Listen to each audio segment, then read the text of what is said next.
Good morning dear students. कैसे हैं आप सभी? आई थिंक आप सभी बहुत अच्छे होंगे।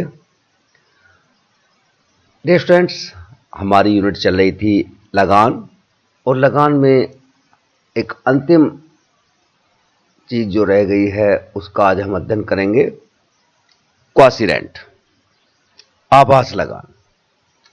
ये लगान से थोड़ा सा डिफरेंट है, ज़्यादा अंतर भी नहीं है। तो स्टूडेंट्स, आज प्रारंभ करते हैं आभास लगान।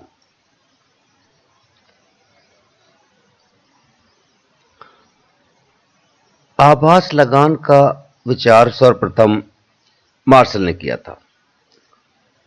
यदि हम मार्शल के ही शब्दों में बात करें तो आभास लगान उस अतिरिक्त आय को कहते हैं जो उत्पादन के निर्मित साधनों की पूर्ति अल्पकाल में सीमित होने के कारण उत्पन्न होती है। अर्थात हम कह सकते हैं कि जो उत्पत्ति के साधन हैं, निर्मित साधन हैं, उनकी पूर्ति अल्पकाल में सीमित होने के कारण उनको एक प्रकार की अतिरिक्त आय प्राप्त होती है। उसको लगान, आभास लगान कहते हैं। लगान ने कहकर क्या कहते हैं? आभास लगान कहते हैं।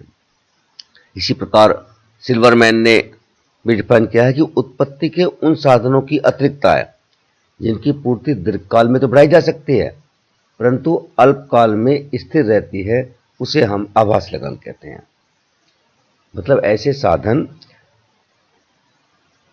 जिनकी पूर्ति दीर्घकाल में बढ़ाई जा सकती हो, अल्पकाल में स्थिर रहती हो। सभी साधनों की पूर्ति अल्पकाल में हम नहीं बढ़ा सकते, तो उनको अल्पकाल में एक अतिरिक्त आय प्राप्त होती है, उसे ही हम आभास लगान कहते हैं। वो आभास लगान एक टेम्पररी गेन है जो साधनों की टेम्पररी लिमिटेशन, साधनों की एक अस्थायी सीमितता के कारण उत्पन्न होता है। अस्थायी सीमित पूर्ति के कारण उत्पन्न होता है, ये कह सकते हैं। यदि हम बात करें इसको, हम आभास लगान को दो संदर्भ में अध्ययन कर सकते हैं, एक निश्चित साधन के संदर्भ में और सेकंड यदि हम बात करें निर्माण कार्य के संदर्भ में।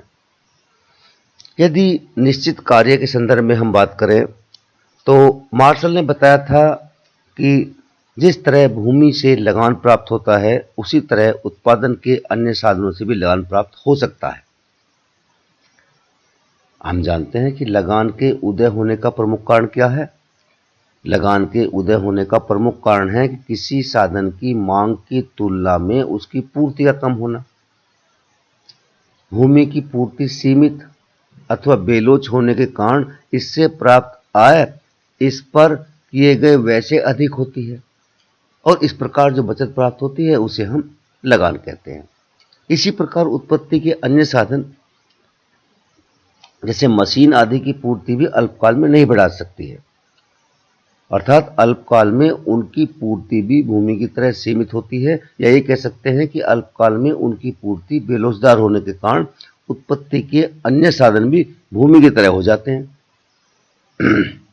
सॉरी, जिसके कारण इनसे भी कभी अतिरिक्त आय प्राप्त होती है, जिसे हम लगान न कहकर आभास लगान कहते हैं। या हम कह सकते हैं कि अल्पकाल में उत्पत्ति के किसी साधन में मांग की अपेक्षा पूर्ति कम होने पर जो आधिक्य मिलता है, जो सरप्लस मिलता है, उसे हम आभास लगान कहते हैं। इसको लगान न कहकर आभास लगान इसलिए कहते हैं क्योंकि इसका संबंध अल्पकाल से है। दीर्घकाल में ये समाप्त हो जाता है, क्योंकि दीर्घकाल में मशीनों की या आपकी हम जिसकी बात कर रहे थे निर्मित साधनों की पूर्ति को बढ़ाया जा सकता है जो निर्माण कार्य में लगते हैं। इसको हम एक एग्जाम्पल से और आसानी से समझ सकते हैं।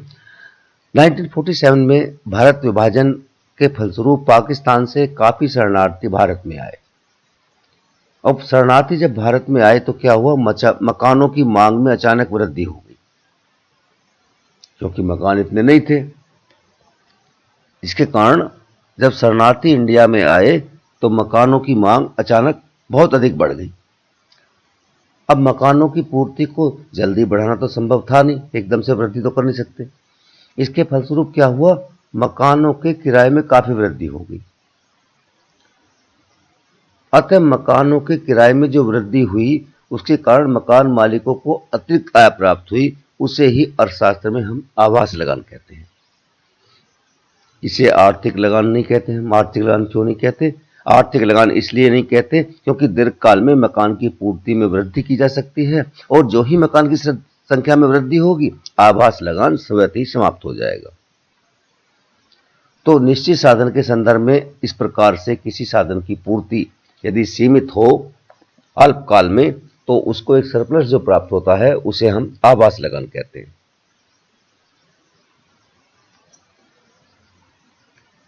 दूसरा, निर्माण कार्य उद्योग की लागत के संदर्भ में हम इसके द्वारा भी क्वासी रेंट को जान सकते हैं। ये दूसरा दृष्टिकोण है। पहला तो निश्चित साधन के संदर्भ में, जैसे भी हमने मकान का एग्जाम्पल लिया था। एक उत्पादक को किसी वस्तु की उत्पादन लागत दो प्रकार की होती है। एक तो फिक्स्ड कॉस्ट होती है, निश्चित लागतें कहते हैं, और एक प्राइम और सप्लीमेंट्री कहते हैं, या इनको हम परिवर्तनशील लागत कहते हैं। यदि हम जानते हैं लागत के उसमें हम चैप्टर में पढ़ चुके हैं यूनिट में कि निश्चित लागत उत्पादन के साथ न तो बढ़ती हैं और न ही कम होती हैं। जो निश्चित लागत हैं, फिक्स कॉस्ट हैं, वो उत्पादन की मात्रा के साथ नहीं बढ़ती घटती हैं। जैसे कि भवन है, मशीन है आदि पर किया गया है।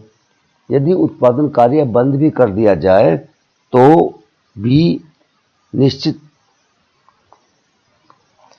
लागत समाप्त नहीं होगी।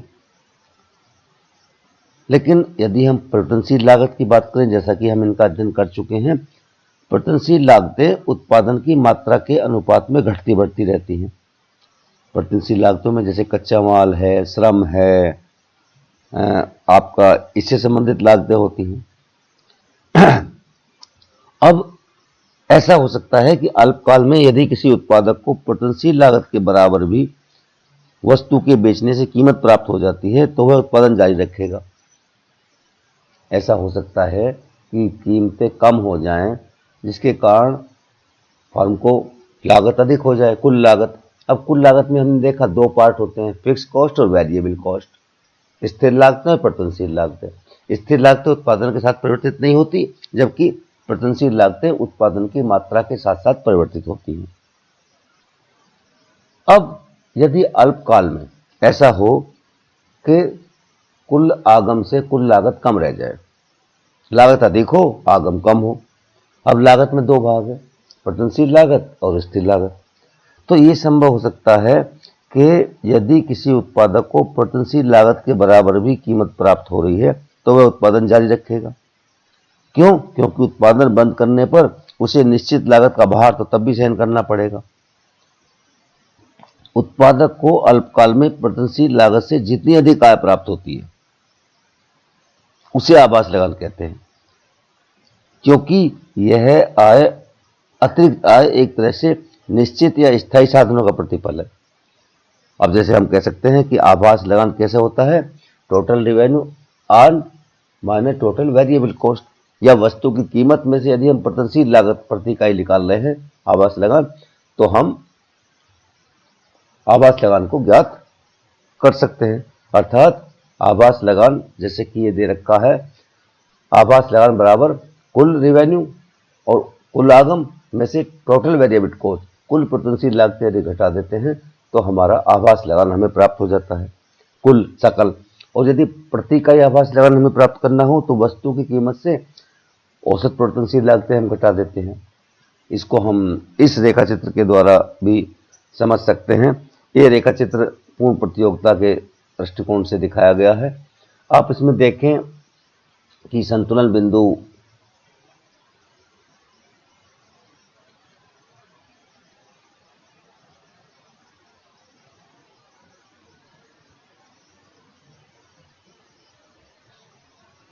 पर उत्पादन OM है और यहाँ पर FM के बराबर कीमत प्राप्त हो रही है।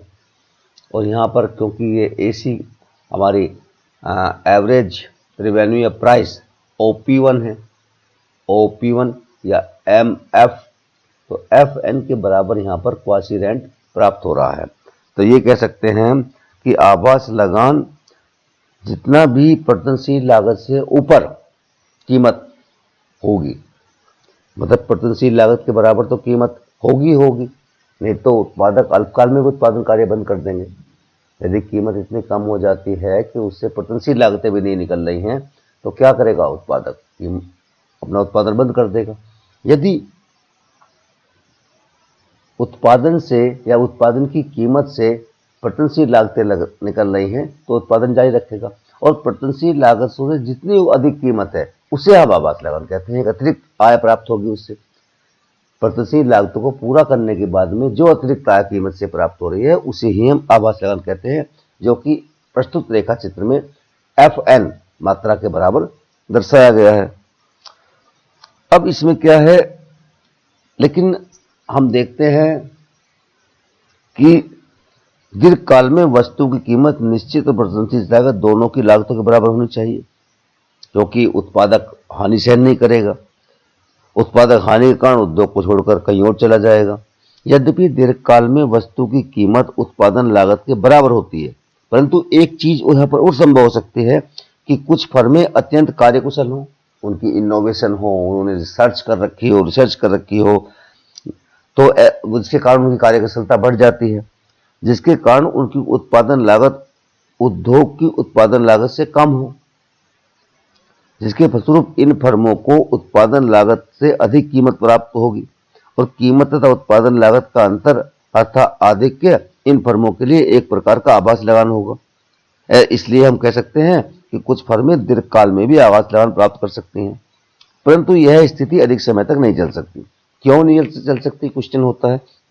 क्योंकि जो अतिरिक्त लाभ प्राप्त हो रहा है या आभास लगान प्राप्त हो रहा है, उससे आकर्षित होकर नई फर्में उद्योग में प्रवेश करेंगी, और जो ही वस्तु की पूर्ति बढ़ेगी, और नई फर्में उद्योग में प्रवेश करेंगी तो उत्पादन बढ़ेगा, वस्तु की पूर्ति बढ़ेगी, और वस्तु की कीमत उत्पादन लागत के बराबर हो जाएगी, और आभास लगान स्वतः ही समाप्त हो जाएगा। तो हम ये कह सकते हैं कि दीर्घकाल में आभास लगान समाप्त हो जाता है। ये हो सकता है कि कुछ फर्में अधिक कार्यकुशलता के कारण कुछ समय के लिए दीर्घकाल में भी आभास लगान प्राप्त कर सकती हो। तो आभास लगान के संदर्भ में हमने जो पढ़ा उससे अब 3 बातें स्पष्ट होती हैं। पहली यह है कि आभास लगान एक अतिरेक है। दूसरा, यह अतिरेक, यह आभास लगान केवल अल्पकाल में ही प्राप्त होता है, जब तक साधन की पूर्ति को मांग के अनुरूप बढ़ाया नहीं जा सकता। दीर्घकाल में अतिरिक्त प्राप्त नहीं होता है। आभास लगान एक आवश्यक आय है जो कि मांग और पूर्ति में अल्पकालीन संतुलन स्थापित करती है। आभास लगान एक आवश्यक आय है जो कि मांग और पूर्ति में संतुलन स्थापित करती है। अब हमने ये आभास लगान के संदर्भ में पढ़ा। अब कुछ हम देखते हैं, तुलना करते हैं लगान की और आभास लगान की। तो दोनों तुलना में कुछ सिमिलरिटीज हैं और कुछ अंतर हैं। यदि सिमिलरिटीज की बात करें हम, तो लगान और आभास लगान में कुछ समानताएं पाई जाती हैं। उनमें जैसे करें कि लगान और आभास लगान दोनों ही अतिरेक हैं। दोनों ही इस कारण उत्पन्न होते हैं कि पूर्ति मांग से कम होती है। दूसरी बात करें यदि हम, दोनों ही साधन की पूर्ति की बेलोचहीनता के कारण उत्पन्न होते हैं, और अल्पकाल लगान और आभास लगान दोनों के लिए ही महत्वपूर्ण है। ये कुछ समानताएं हैं। Transfer earning are as much important for determine quasi rent they are for determine rent. इसी प्रकार quasi rent like the rent of land is price determination determined and not price determining. Rent की तरह ही जैसे कि लगान कीमत को निर्धारण करने वाला नहीं होता है, कीमत द्वारा निर्धारित होता है। तो ये कुछ समानताएं हैं। इसी प्रकार से ये कुछ डिफरेंसेस हैं जो लगान और आभास लगान में पाए जाते हैं। जैसे कि हम कह सकते हैं कि लगान अल्पकाल और दीर्घकाल दोनों में उत्पन्न होता है,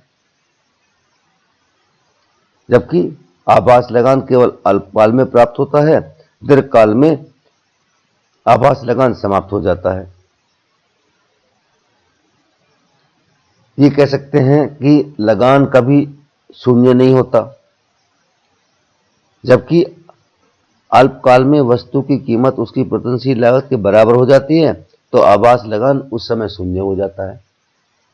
अल्पकाल में भी हो सकता है कि वस्तु की कीमत उसकी परिवर्तनशील लागत के बराबर हो, कीमत माइनस परिवर्तनशील लागत हम निकालते हैं आभास लगान, तो यदि दोनों बराबर होंगे तो उस समय आभास लगान शून्य हो जाएगा।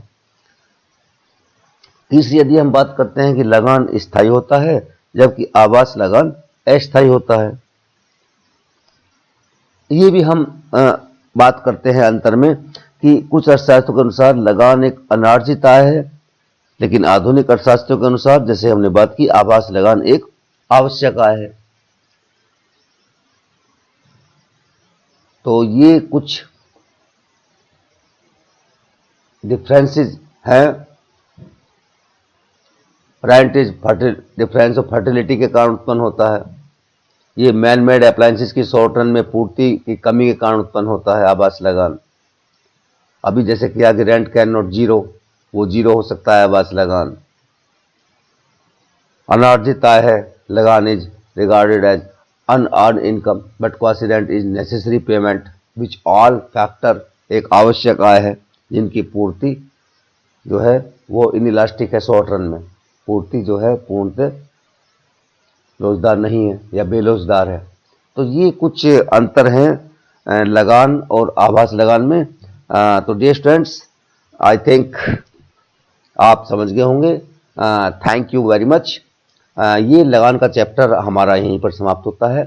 इसमें आपको कोई भी चीज़ समझ में ना आई हो तो आप मुझसे संपर्क कीजिएगा, मुझे फ़ोन कीजिएगा। मेरा फ़ोन नंबर आपके पास है।